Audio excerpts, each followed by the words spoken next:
Prank, prank. Prank gochuuf amma la hartii kootiin aarsee prank gochuufi ishee muufachiisee bilbila irratti hin cufe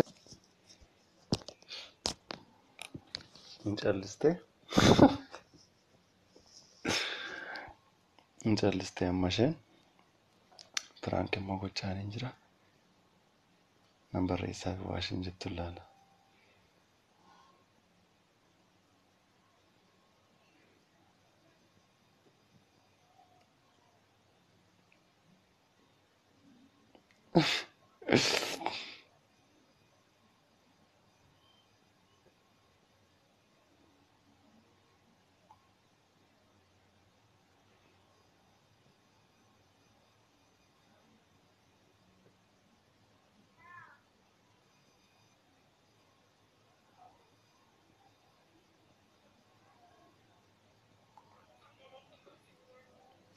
Majalaa qabutti qashtii ilaaluu jirtee galtee argitan miti.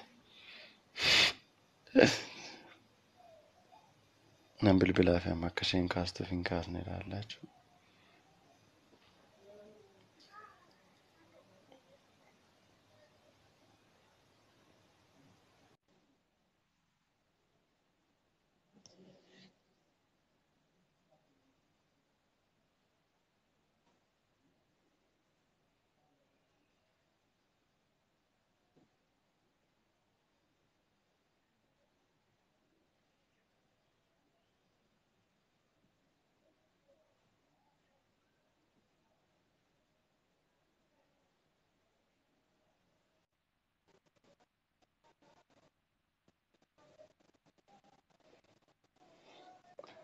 Narratti cuftee jechuudha.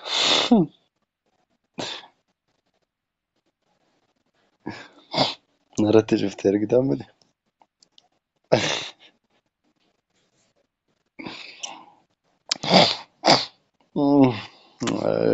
Bakka argitan miti mufattee nan aarseenii jechuudha.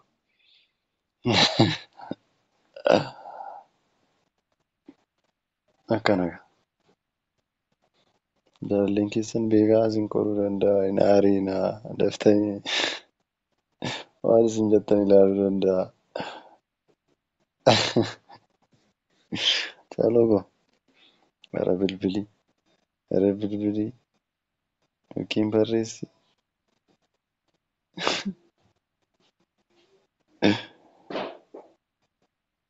Qashtii wayii.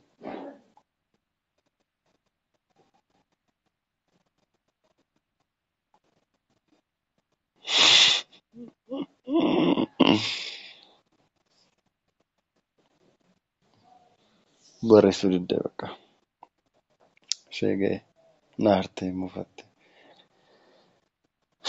Aartuu kooti beektu baay'ee aarti.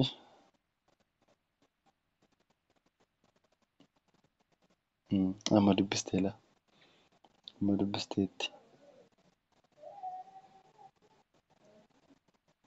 Barreessaa jirti laa.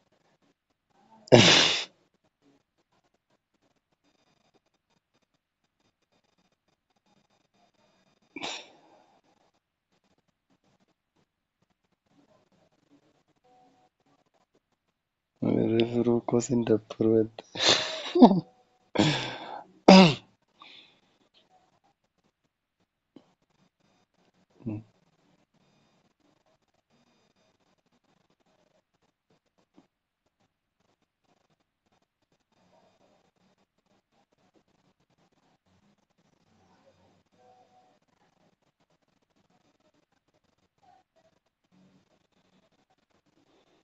Maaltuun jedhaan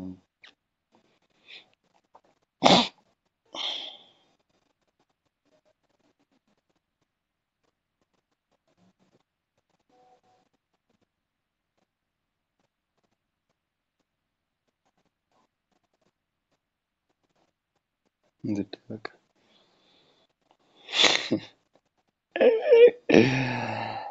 Ahay.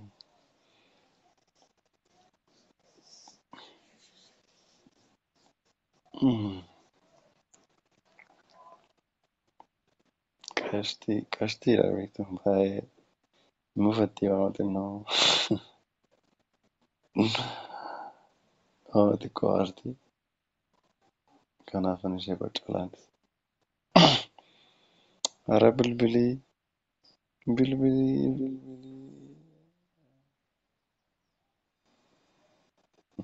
Caaloo koo jedhee waamaa inni turaas.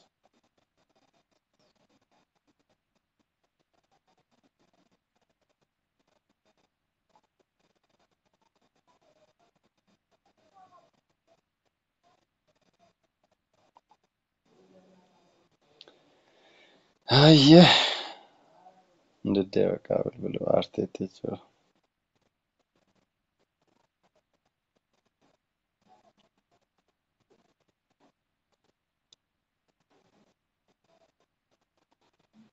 Akka balleeffannaa kootti hin dubbattu hin jechaanii jira.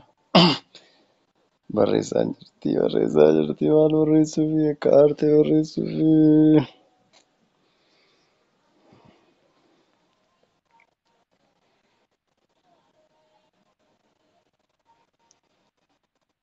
Homaayyuu hin taane taanaan maaliif hin haasoftu? Maal taate? Ofii nagaadhani?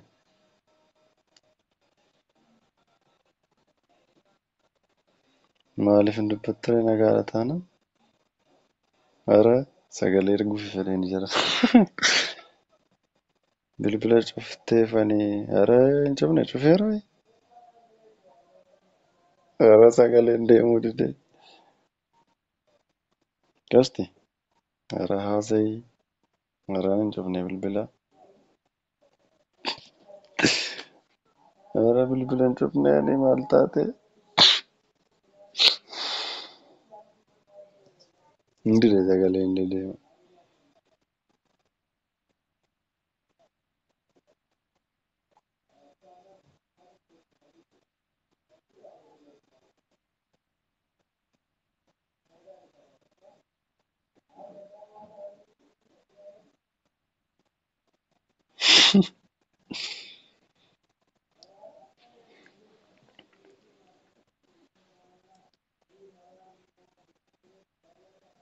Egaa waan an jedhu hin beeku amma gana bilbilaaf.